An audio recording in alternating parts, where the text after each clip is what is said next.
Makanya ibu sabar-sabar. Berapa kali ibu diusir dari majelis karena anaknya menangis. Betul? Mau akad nikah, aku nikahkan engkau dengan anakku dengan mahar seperangkat alat sholat.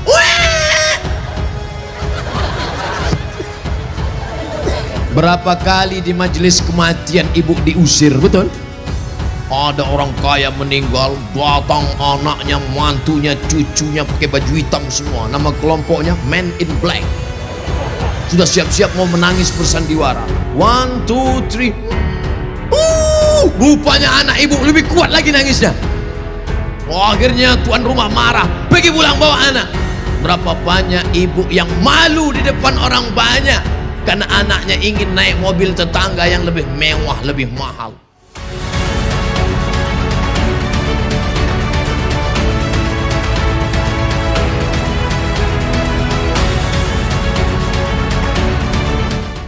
Kalau istrinya baik, anaknya pasti baik. Betul? Tapi kalau suami baik, anak belum tentu baik. Betul? Kita ulang sekali lagi, bisa? Kalau istri baik, anak pasti baik. Tapi kalau suami baik, anak belum tentu baik. Mana contohnya? Nabi Nuh alaihi salam. Nabi Nuh itu baik apa enggak baik? Baik, tapi anaknya anak durhaka, namanya Kan'an, gara-gara istrinya tidak baik. Makanya bapak, kalau istri bapak tidak baik, oh, inilah. Kalau dia tidak baik, belajar kepada ibu-ibu di kota Waringin Barat yang sudah baik, Pak. Ajak kursus kemarin. Ini orang baik-baik semua nih. Suaminya tidak baik, namanya Azar, tapi anaknya justru jadi orang baik. Siapa anaknya? Ibrahim. Ibrahim itu bapaknya tidak baik, tapi emaknya perempuan yang baik. Akhirnya apa yang terjadi? Anaknya menjadi anak yang baik. Anak yang baik. Makanya ibu, kalau ada suami ibu yang agak-agak seperti Fir'aun, sabar-sabar. Pulang dari sini, Bang, insya Allah aku tetap sabar bersamamu, Bang, sampai kau ditenggelamkan di Laut Merah, Bang. Karena kata Ustaz Somad tadi, insya Allah anakku akan menjadi baik. Suami ibu boleh jadi tak baik, boleh jadi dia perampok, boleh jadi pecandu narkoba, boleh jadi dia sakau, tapi ibu masih ada satu harapan. Anak yang ibu kandung, anak yang ibu didik, anak yang ibu berikan akhlakul karimah, dia yang akan menjadi pelindung penaung. Di tengah malam dia akan berdoa, Rabbil firli wali walidayya warhamhuma kama rabbayani shaghira. Maka ibu jangan berputus asa. Kadang banyak ibu-ibu ini putus asa, pulang ke rumah suami selingkuh, mabuk, langsung pergi ke kamar mandi, minum teh botol.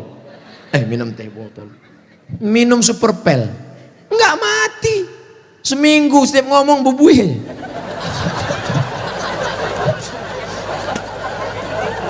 Ibu harus tegar, ibu harus kuat, ibu ada harapan. Harapan ibu siapa? Anakku akan jadi polisi, amin.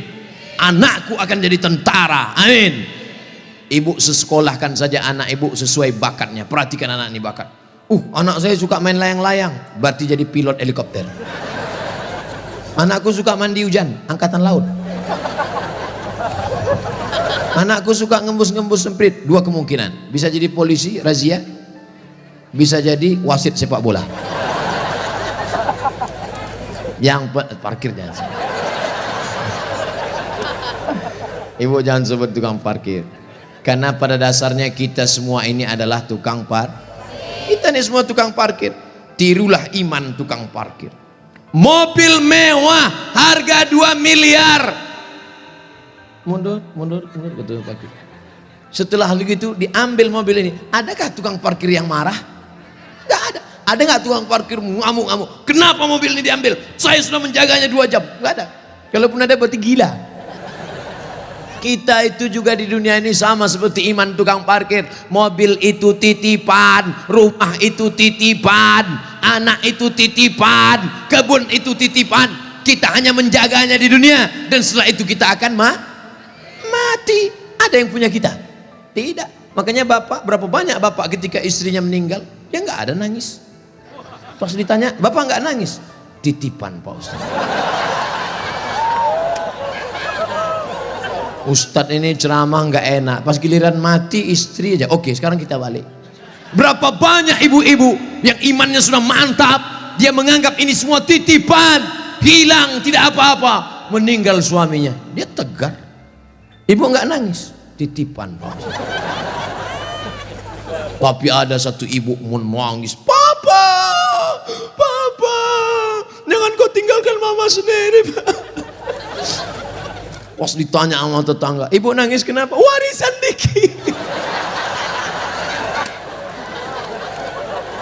Tapi itu tidak ada di Kobar. Jauh di sana, jauh di pinggiran-pinggiran Pangkalan Bun. Yang di sini semuanya baik-baik, betul? Ibu menerima mereka bukan karena hartanya, tapi karena mereka mampu membimbing ibu dan anak-anak mencari ridho Allah Subhanahu wa taala. Ibu yang malam ini datang menggendong anak, ibu yang malam ini datang menyusukan anak, insya Allah anak itu yang nanti akan menjadi pemimpin-pemimpin bangsa di masa ini. Makanya ibu sabar-sabar. Berapa kali ibu diusir dari majelis karena anaknya menangis, betul? Mau akad nikah, aku nikahkan engkau dengan anakku dengan mahar seperangkat alat sholat.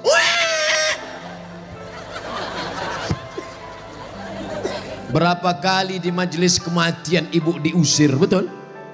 Ada orang kaya meninggal, datang anaknya, mantunya, cucunya pakai baju hitam semua. Nama kelompoknya Men in Black. Sudah siap-siap mau menangis bersandiwara. 1, 2, 3. Rupanya anak ibu lebih kuat lagi nangisnya. Akhirnya tuan rumah marah, pergi pulang bawa anak. Berapa banyak ibu yang malu di depan orang banyak karena anaknya ingin naik mobil tetangga yang lebih mewah, lebih mahal. Tapi hari ini kesedihan ibu terbayar karena anak ibu adalah anak-anak yang soleh. Siapa yang lebih berbahagia, ibu apa bapak? Kan ibu bisa ngandung karena mereka kan. Sekarang saya tanya, siapa yang paling berbahagia, ibu atau bapak? Mereka tetap bertahan, Pak. Bapak Ibu yang dimuliakan Allah Subhanahu wa taala, siap menjaga persatuan? Jaga persatuan, karena negeri yang kita bangun dengan indah ini akan jadi hancur berkeping kalau tidak ada persatuan dan kesatuan, betul? Maka persatuan ini sama seperti tiang gawang. Kok Ustaz tiba-tiba ingat tiang gawang? Itu tiang gawang, itu tiang gawang. Ibu jaga gawang, jangan sampai kebobolan. Bapak striker, penyerang. Papa silakan kau pergi sejauh mata memandang, tapi di hari petang kau harus membawa uang. Untuk apa? Untuk anak-anak kita, supaya dia tidak makan riba, makan haram. Striker tidak pernah diejek oleh kiper. Kiper tidak pernah marah-marah. Apa kata kiper? Hei striker, kok enak aja di sana, tolong gantian kau jaga sini. Tidak ada, karena mereka sudah siap bagi-bagi itu, bagi tugas. Ceramah di tanah lapang Ustadz Somad, ceramah di stadion Ustadz Somad, ceramah di TV Ustadz Somad, ceramah di YouTube Ustadz Somad. Tapi yang ngajar di pesantren, yang ngajar di ma'had, yang ngajar di sekolah, para habaib dan ulama, kami udah bagi-bagi tugas. Makanya Habib ulama nggak pernah ngaji. Apa itu Somad itu?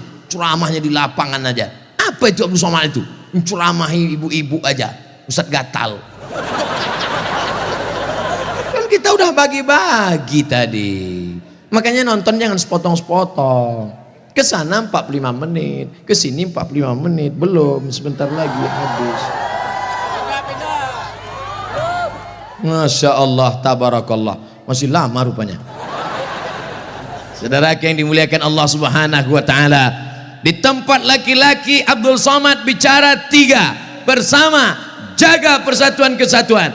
Yang kedua, ramaikan masjid dengan sholat berjamaah. Yang ketiga, makmurkan masjid dengan belajar agama, fikih, hadis, tafsir. Siap mengamalkan yang 3? Yang perempuan, yang pertama, ibu jangan sedih, ibu jangan depresi, hadapi masa depan, didik anak-anak menjadi anak-anak yang soleh dan solehah. ada pondok pesantren di Kobar. Tamat SD.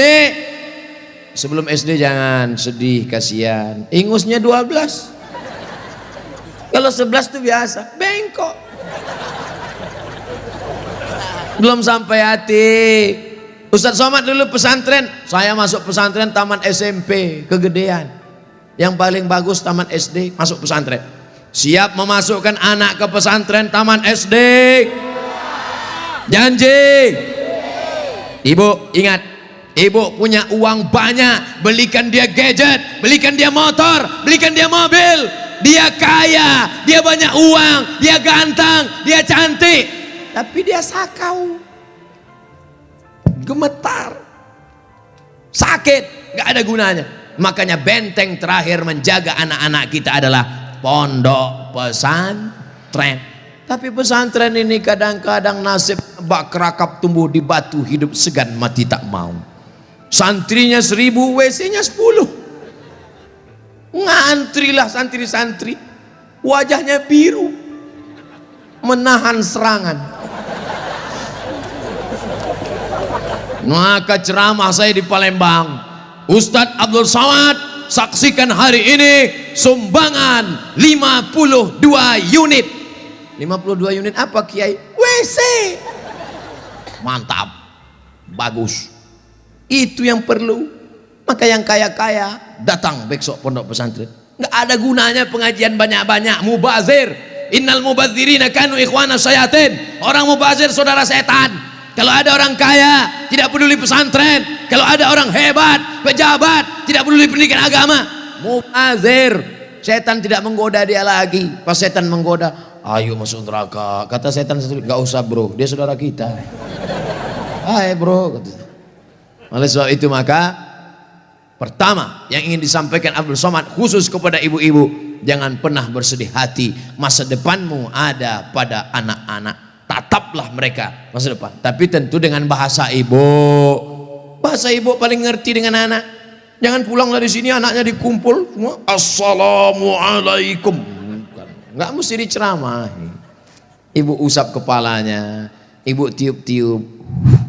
Kau akan menjadi pemimpin masa depan nak. Doa ibu luar biasa. Ibu kalau marah sama dia jangan panggil dia setan.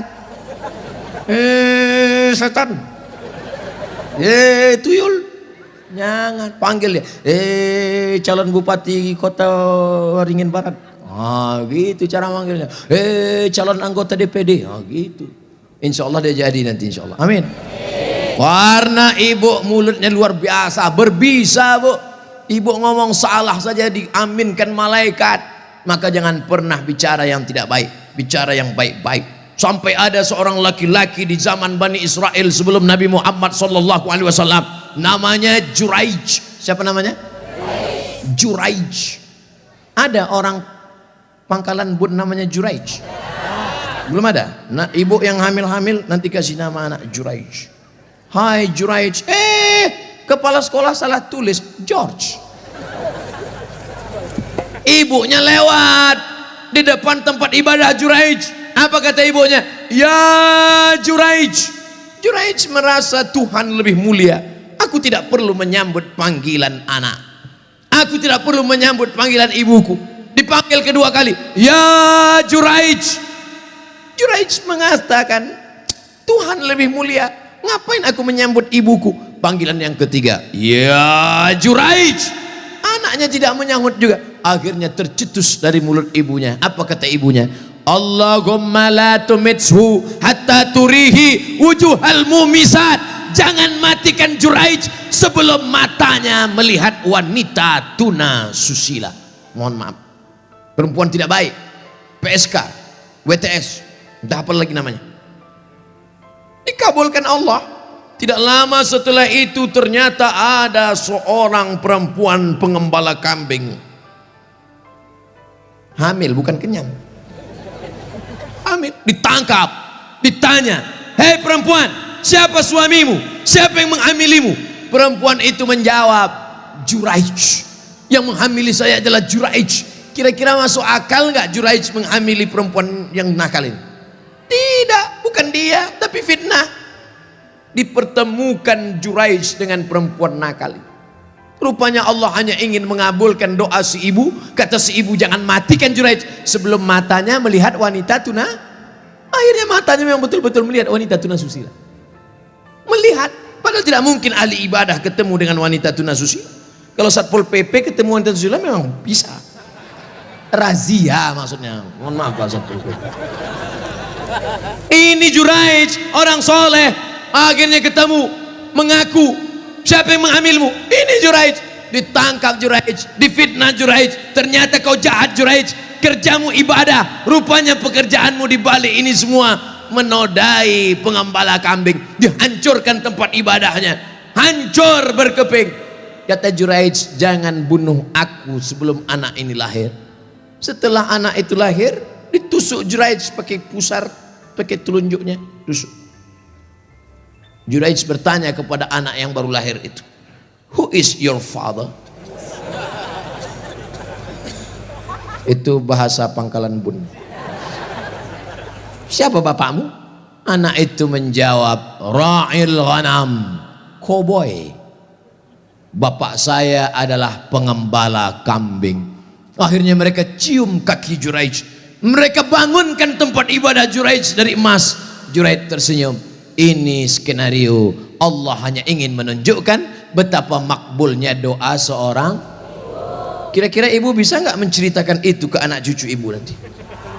Nggak usah dihafal, hidupkan aja MP3-nya. Cari nanti Abdul Somad Pangkalan Bun, Abdul Somad Official. Subscribe, like, and share. Anakku, kau jangan melawan ibu nak, karena kalau ku katakan kau jadi katak, kau langsung jadi hantu. Nih ceramah Ustadz Somad tadi malam, dengar baik-baik. Gimana? Iya mah. Itu, insya Allah ibu anaknya semua baik-baik ya. Yang lalu-lalu apa boleh buat tai kambing bulat-bulat. Nasi sudah jadi tai ayam. Nasi tidak bisa kita rubah lagi bu. Tapi yang akan datang kita perbaiki. Cucu-cucu yang sudah lahir, sudah besar nggak bisa lagi. Tapi ibu punya anak perempuan, kasih tahu sama anak perempuan ibu, kamu kalau hamil banyak-banyak baca sholawat. Kalau hamil kata kiai, kata Habib, banyak-banyak baca surat Yusuf nak. Tapi dia salah sangka, disangkanya kalau baca surat Yusuf anaknya ganteng macam Nabi Yusuf. Pas lahir hitam pesek pendek. Wah kiai, Habib, kenapa anak saya begini? Kiai sama Habib nggak marah, mereka nggak pernah marah. Kenapa anak saya begini? Saya sudah baca surat Yusuf. Kenapa anak saya nggak ganteng seperti Nabi Yusuf? Sama suami ente mana? Ini suami saya. Sama kan?